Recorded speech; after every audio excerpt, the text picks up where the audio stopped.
So in short, my name is Randah and I'm a culture designer and innovation facilitator. That's all what we need right now. Anything else is not important. For today, I want to share with you some myths about creative thinking and coming up with ideas. And I really want to thank Dr. Brenda for giving us the chance to clear some of the heavy crowd that's in our head and just like have a little bit more white space, because that's what we need in order to make those ideas. So the first things first, we have 3 poll questions, right? So I would like you to answer those 3 poll questions, and I would like you, if you prefer, to even populate the chat, answering some of the things that are coming out while I go through these 3 poll questions. So Hiba, you're the master now.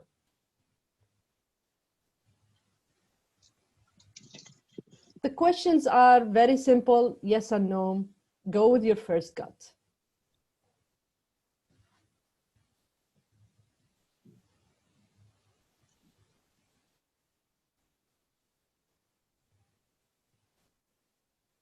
That technology, every time we put more like attendees. So there you go. Oh, I love that. Okay, there we go.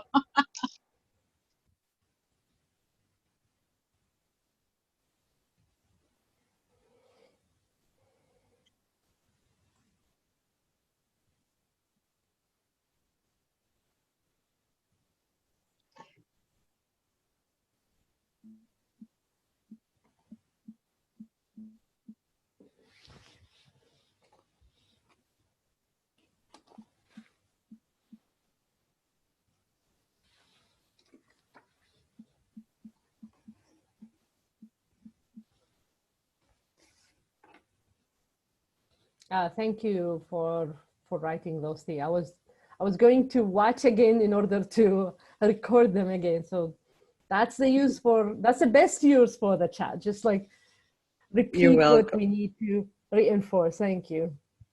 Ming, it's so nice to see you. So Ming is joining us. It's 3:30 a.m. So yeah, I know that. So thank you for being there. All right, so do we have answers, Hiba, or do you want me to start without the answers?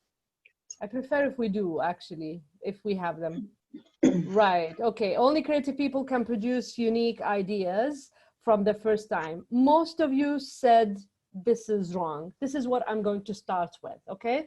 And I'll keep this poll for the next part. So most of you said it's wrong. Why is it wrong? Number one, the problem is that we believe that creative people are, or creativity happens in certain industries and not in others. We assume that marketing is more creative. We assume that people are, some people are born creative, others are not. And then here is the answer. The answer is everyone. Everyone is born a creative person. However, we get to pull this out in school and in universities and then in work. We get to pull it out. We get to drain our creativity. We lose some of it starting from kindergarten. By grade 4, it could be around 40% of our real core creativity goes out the door. It's because of how we are educated and how we are learning how to do things in a certain way. There's always one right answer. There's always one way to do things. This removes away all the questioning that we had when we were 5-year-olds. So that's one thing, right? We're all born creative. Some of us keep that and the others lose it if they are not intentional about getting it back. Now, here is the difference between a person who says I'm creative and a person who says I'm not, or a person who believes is a creative or not. The difference is in the belief.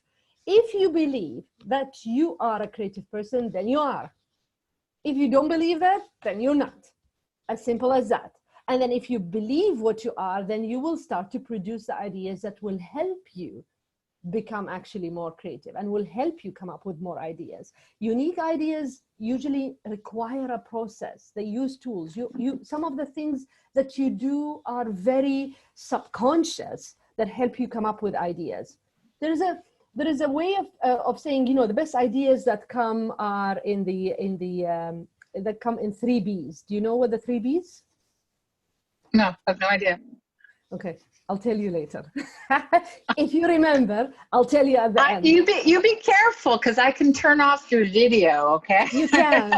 Go ahead. Okay. You will never know. I know. No, you will. I don't hoard any ideas. I don't hoard information, but That's my girl. But here is something that is also creative people know really well. They know that the quantity matters way more than the quality at the beginning. So when you are coming up with ideas and you decide that you come up with one idea and you say, it doesn't work, or we cannot afford it, or it doesn't. So this back and forth thing reduces your quantity to 3 or 5 ideas. When you want to be creative, those who are creative will come up with 20 ideas first. And then they will decide which one works and which one doesn't. So quantity comes first if you want to really hone in your creative mind. Using different tools and different idea generation method and being inspired in different situations also help you become more creative. And there is one more thing. So these are things that you can do at with your own intention. But there is one more thing that happens in your brain unconsciously because of the process that you're following. And that is the production of the hormone dopamine. So the dopamine is your hormone that A, helps you become happier. The more dopamine you have, the happier you are. And B, helps you produce more ideas. And you can do something to kick that dopamine in your head by producing lots of ideas in the shortest amount of time. So you get excited, and then your brain kicks in this dopamine, and then you get more ideas. So it's understanding how your brain works and understanding your surrounding, and then becoming more creative at that. Okay, so this is a part for the first question. The answer for the second question, Hiba, can I have it on? Sorry, I did not write the, or what's the percentage of who answered right and who answered wrong? Percentage who answered right is 45%, and who answered wrong is 55%. 55. All right. So the second question was, the best way to come up with an idea at work is to do a group brainstorming meeting. And 4 to 5% of you said yes. Well, so almost half said yes, half said no. The answer is no. It is not the best idea all the time. It is the best idea some of the time. So this is only one tool that you can use to help you come up with ideas. It doesn't work everywhere. It doesn't work with all challenges, and it doesn't work with every type of people. Some people are very extrovert and they jump ideas off of each other quite, fast.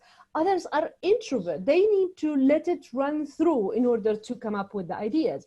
So by putting them in a situation where they have to be, to do a brainstorming, what's happening? You're sharing your screen with us. Okay. So anyway, so by putting your place, this is distracting, Diana. Thank you. Because I'm looking at you guys. I'm looking at the faces and the names, and so suddenly I'm looking at words. All right, back to what I was saying. To conduct an idea generation tool, so you want to try different methods to come up with ideas that work with different types of people. Some people are very visual. A picture will help them come up with ideas. A sound or something that they smelled will help them connect with ideas that don't really connect in that regular setting. So by extending this type of tool or idea generation tool, you are giving a chance for everyone to be creative in their own way, right? So that is something important. So you want to know, when you are thinking about it, you want to know the difference between what's the process that you're taking and what's the content. The content is the problem, or it's the challenge, or it's the opportunity. You can say, okay, we are in this situation right now. My work has shifted. I have to do everything from home. What are all the ways that I can come up with in order to maintain my work or my productivity or whatever it is, right? So you are trying to like you're pinpointing, okay, what is the challenge? What is the content? But then you are trying to come up with different ways to come up with this idea. It could be just you making a list, or it could be doing a brainstorming session, or it could be doing a brainwriting session, or it could be sketching like a storyboard. There are hundreds of tools that will help you generate ideas. And there are also hundreds of tools that will help you make a decision from those ideas. The amount of time that I've seen in companies mainly go through like hours of meetings, weeks or days of coming up with a decision is just like incredible. If they use the right tool for making a decision, and they can finish in 1 hour. 1 hour, right? All of them agreeing on where to go. So again, playing with the tools, knowing that the difference between a tool and a process and how that works, just being aware of it will help you find a better tool. If brainstorming does not work for you, or it doesn't work in your group, okay? Again, I'm repeating, quantity goes first. So the bad part about brainstorming session is that people go to the session and then start to come up with ideas. Or they say, okay, now this is a challenge. What do you think? What do you think? What's your idea? And then let's put them together. That's bad way, right? If you really want to build on each other's ideas, you come to the session with 10 ideas each. That's your starting point. So your agenda for the day, you say, okay, we are meeting on Thursday, or we are meeting on Sunday, or whatever. And this is a problem. This is a challenge that we want to come up with ideas. I need you to come to this meeting with 10 of your ideas. That way we get rid of those mediocre ideas first, your first thoughts, right? Because our brains are very lazy. They just want to get rid of your question and then go back to sleeping. That's how we're wired. So we want to play tricks on that. And you say, okay, the first 3 ideas, I'm just going to write them down. I need to think of 2 more, 3 more, and then 10. And then you come to the meeting with 10. And if there are only 3 of us meeting, we're starting with 30 ideas. You set a quota and you say, we are going to come up with 20 ideas together as a group. So by the end of the session, how many ideas do we have? 50. That's what quantity first means, right? You start with 50. Most of them will be rubbish. Your best ones will be the last third of the ideas.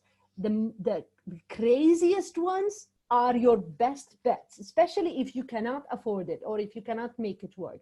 There is a saying in the creativity research.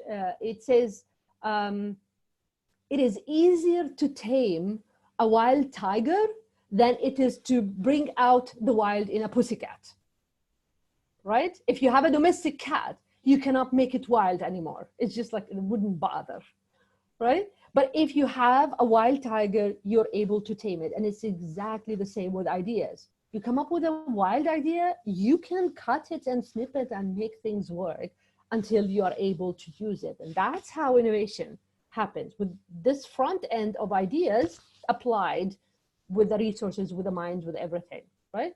But bring something so basic, so mediocre, so shallow, you cannot make something innovative out of it. And you cannot say, well done, everyone, we did an amazing brainstorming session.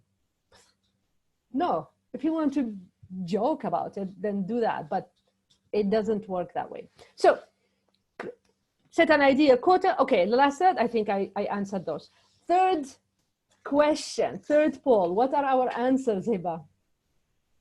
You have 73% right and 27% wrong.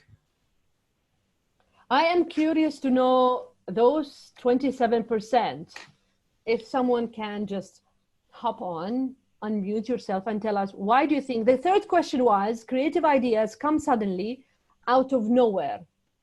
Why do you think this is wrong? Can someone tell me? Okay, I'll go for it.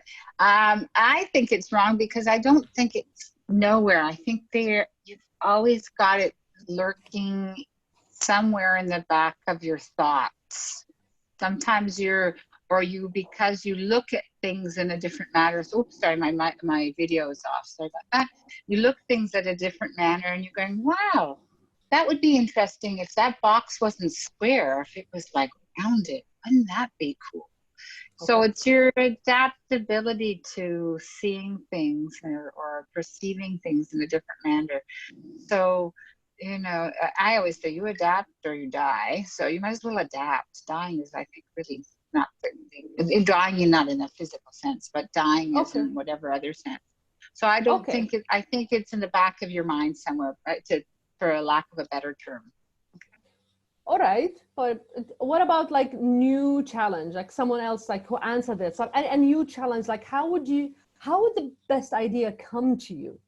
Like, why did you answer wrong? Like, why doesn't it come from nowhere, or not from nowhere, suddenly, just it pops up? I was another person who put that it was wrong. And I'm following on Diana's answer. I think that the creative idea is something that it has to be cooking in the back of your mind. You know, many things take years to develop your approach. It's something that maybe you were not even aware of that bothered you, this problem.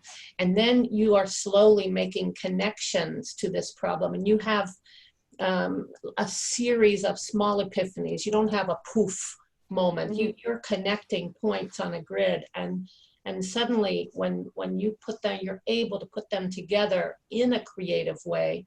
That's when a solution appears, but it's not out of nowhere. It's on a huge grid in the back of your mind. And Randah, just to prove that point, I've been taking notes here, and just your few, the 10, 15 minutes we've been talking here, I had several of these epiphanies just as you were speaking, and I've been writing them down about your idea that many is better, to have quantity is best, and the idea that creativity, that there's no one right idea, and that's what makes a creative person. And so to me it connected. That's why creative people have difficulty with math, because there's only one right answer in math. So already it just bothers me that there's one answer. But wait a minute, that's just so boring. That's just so limiting. No, so these and Diana's laughing because she's probably the same, right? You just have to look at it in a mirror and it just becomes another answer. It's okay. Could be, yeah, because I'm dyslexic too, so that would work. Dyslexic people are very creative people. Probably. I can't see things in just one way. I can tell you from research, right? But they need to believe that they are creative, that to start with. I mean, right? I'm self-diagnosing now. I just always reverse numbers because I can't pay attention long enough to write it down correctly.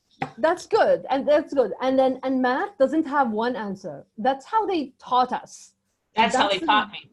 That's the wrong way, but it doesn't have one answer or one way to arrive at. So making people prove their answer, going very logical, kills part of their own intuition, which is an important part of their idea. And I know why they need to do it in order to see how do they think about it, but they put so much emphasis on doing it this one way that it just kills all other way. I mean, if they do it as part of learning, these are all the different ways, that's a different story. And it makes more sense. Yes, exactly. So going back to this myth, it is a myth. And the answer is creative ideas do not come out suddenly.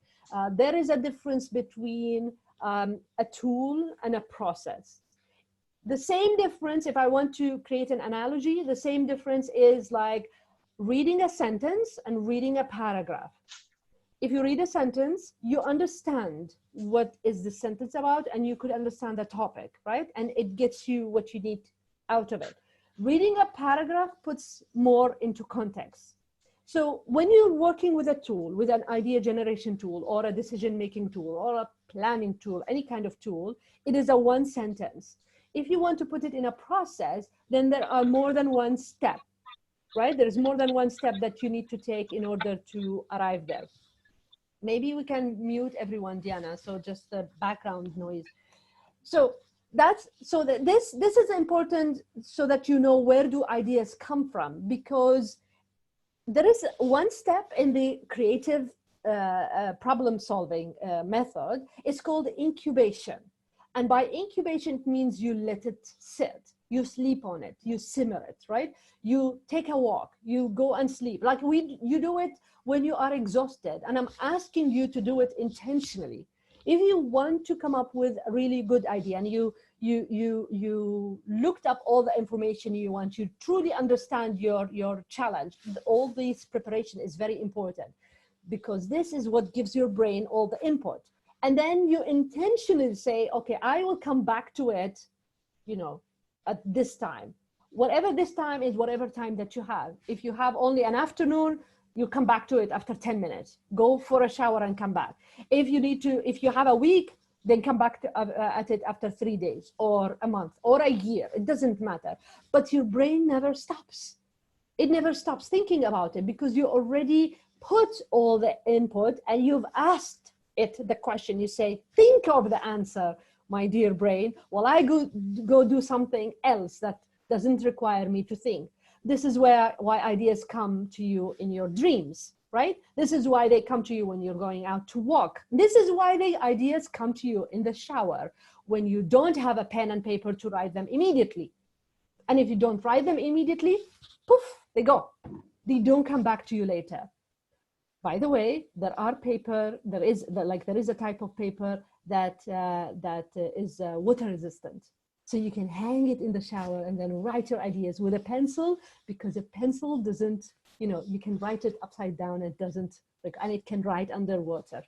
So this is just a tool, right? This is just a tool. So when I said the three B's of where do ideas come from, these are the bed, okay, the bus, but now we don't have a bus, but when we go on a bus, we simply go out and look at, you know, people, and without thinking, this is when best ideas come. And then the bath, which is the shower, which is the most inconvenient place for you to come up with ideas.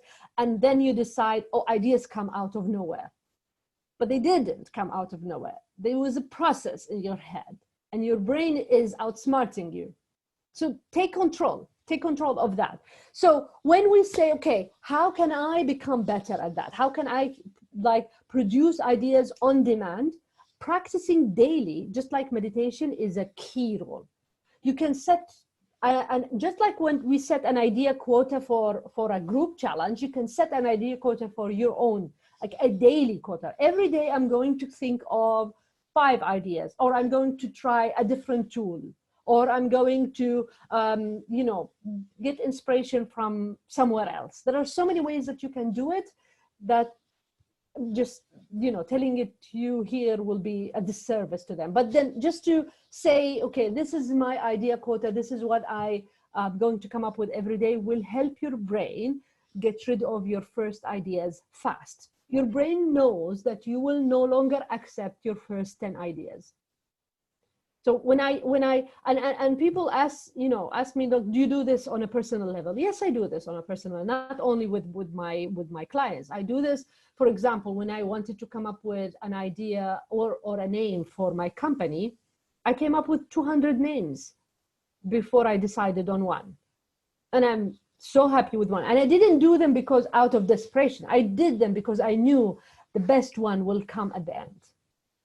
Okay, it didn't come at the end, but it was a combination between something at the very beginning and the middle and end, and I was able to create something. So yes, you do that, you do practice, and then you will become better at it. You want to trust the process. You want to say, okay, I trust my mind, I trust my intuition. I'll be able to come up with ideas if I follow through this process correctly, right? So this is you depending on what you know, not just waiting for something to happen out of nowhere. There is two more things. Creating the setting. So figuring out what are the different things that you can play with, like what type of music will help you think of ideas. Again, fast music will help you think, will help keep the dopamine faster in your brain. But as soon as you start thinking of the ideas, you shut the music, because that's when you need the space, right? So there are different ways to do that, different ways to push your boundaries, to create analogies, to say, okay, my solution or my idea is like an orange, and then force your brain to find the connection, right? There are so many different ways that will help you go to second level, third level, fourth level. Think of it as a game, right? The more ideas you want to produce, the higher level you want to become in producing those ideas. Okay. I think this is what I wanted to share with you, and I'm aware of the time. Fantastic. And I thank you for, Yeah. so just to sum it up, like in conclusion, it's not only the few who are creative, everyone else, and you can claim it back, and so you can bring it back. And then your way at work is not the best way all the time, and it's not the only way. So you can design it, and you can redesign it in order for it to become better. And then, yes, you can develop the skill of being a really highly creative person. And I'm curious, and I want to thank Rebecca for sharing with me, some of the ideas that she put together. But maybe, I don't know if you want to say it or to write it in chat to answer, like, in what ways can you start experimenting with ideas today? In fact, I'm thinking that we might even want to take this forward. It is, I told you now, because I did have the luck of knowing both of you prior than maybe all of you knowing both of you together. This is such a perfect combination of both themes, because the meditation with being balanced as much as you can be, and we could actually just create a creative group. There's no one says that we can't, and that is another facet. And to put people in, like I said, you don't have to have your screens on. If you don't want to, we're good with that. And sorry about the slide thing. The slide was supposed to come up here, not behind you. So this is actually my most favorite saying in the world, as you can tell. And so I think that's something we could look at, and we could just do some brainstorming, because it's like the meditation, the creative, I don't want to say brainstorming, but the creative thought process, the creative part of it is, it needs, like, if you wanted to get a six-pack, you got to work at it. And working at it with other people is and it also, in combination with Brenda, it helps you, remind you to let go of your ego, because you're not always right in the sense that somebody else could be, which we don't say writer, but it would be, someone else could just go, and then you just to step back, go, ooh, that's a better thought. Okay. Get rid of the control freak if you can, leave her at home or leave him at home. So I think that's something that, maybe what we could do is have you two gals play together. Like, I'm sorry, I've got you this way diagonally. So I've got Randah in the middle, and I've got Brenda in the bottom corner over there. So maybe you two gals could work in a combination. I'll have you guys hooked up. And I really do think it's a really well-balanced team. That's the energy I get. And I would love for all of us, Brian, everyone, Heba, whoever's on there, just to throw, and you don't have to be on your screens. Just if you want to write them down, and then the day you feel like being on your screen, we'll be happy to see you. Okay. So are there any other questions out there? There's somebody else would like to throw in a question. Maybe Heba, have you got a question? No. Oh, sorry, Heba. I didn't mean to put you on the spot. Nothing on mine, but I think also I create lots of posters, like me and Diana, we create posters for our social media. So sometimes I get that difficulty trying to get something creative out there. So I totally agree that creativity doesn't just come out of nowhere, or the idea comes out of nowhere. You have to see something, and then you get some ideas, and then you can do that poster. So I totally understand that that process of how to do it. And I'm a really creative person. I love arts. I love music. I actually like to draw and paint. And I hate math. I just wanted to say that I hate math. I hate it so much. Okay. No mathematicians out there. So, Go ahead. some of the extremely creative people I met are accountants. So don't let the Are what? accountants. So do not let the industry or the content stop you. That's what I'm saying, the difference between the content and the process. So yes, you Yeah, don't the like label. math. Exactly. You don't like math. That's totally okay. But others who are mathematicians find ways to be extremely creative in not only in presenting, but also in getting the input inside their brains. So start with a belief that I am creative, and just I'll figure out how creative I am. It's not what level of creativity, it's in what ways am I creative. Yeah. And then Brenda, you might find that this creative license that we should give ourselves, giving ourselves permission to be creative. Even not doing a really good job at it at the beginning, but giving yourself permission to be creative, you might just have a great laugh in the process, you know, and heal. Okay. You know, there is the book called Mindfulness for Creativity, which is really funny when you said let's connect together. I was thinking of that too already. And what it does is, it's because we're always stressed to come up with an idea, the mindfulness of the meditation regulates your emotions, mitigates the stress, enables you to have a more positive outlook, and your ideas bounce off faster because now your flight or fight responses are more in a thoughtful mode instead of crucial stressful mode. So that's a very good idea now for companies. Many companies now, Google, Apple, Microsoft, they have completely input meditation, mindfulness meditation, and nonviolent communication into their businesses. It is a must now. Even schools, meditation is dire now. The world is changing.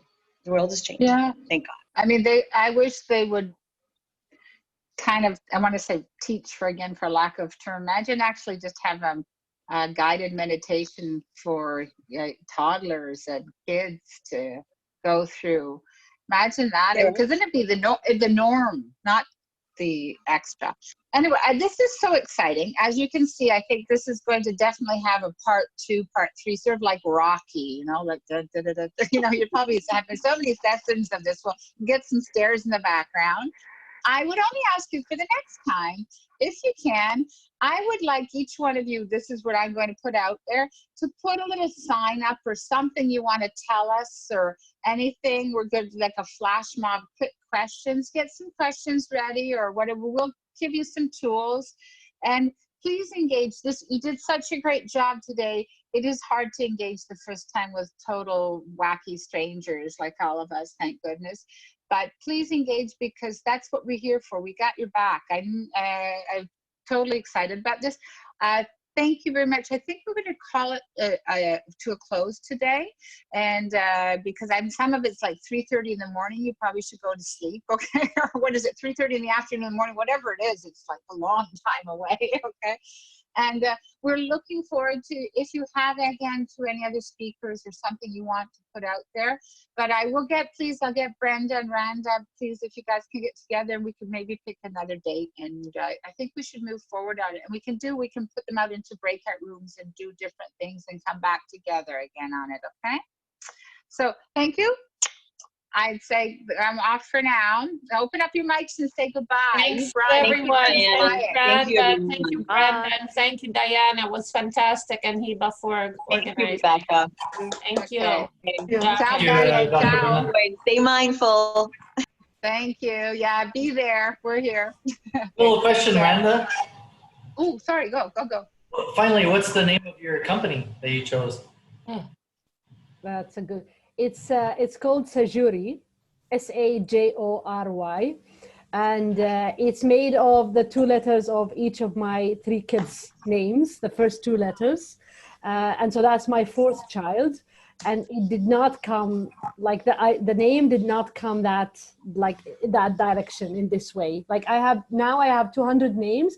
I could easily go back to them, and I use some of those names that I produced for different products and services. So it helped me in the end. It helped me really well to come up with all of this. But yeah, it's so good. And thanks for the 3 Bs. I do appreciate it. Okay.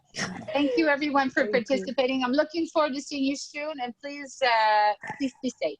Okay. Okay. Ciao. You too. All right, thank you. Ciao. Thank you. Ciao. Ciao. Thanks, Ciao. everyone.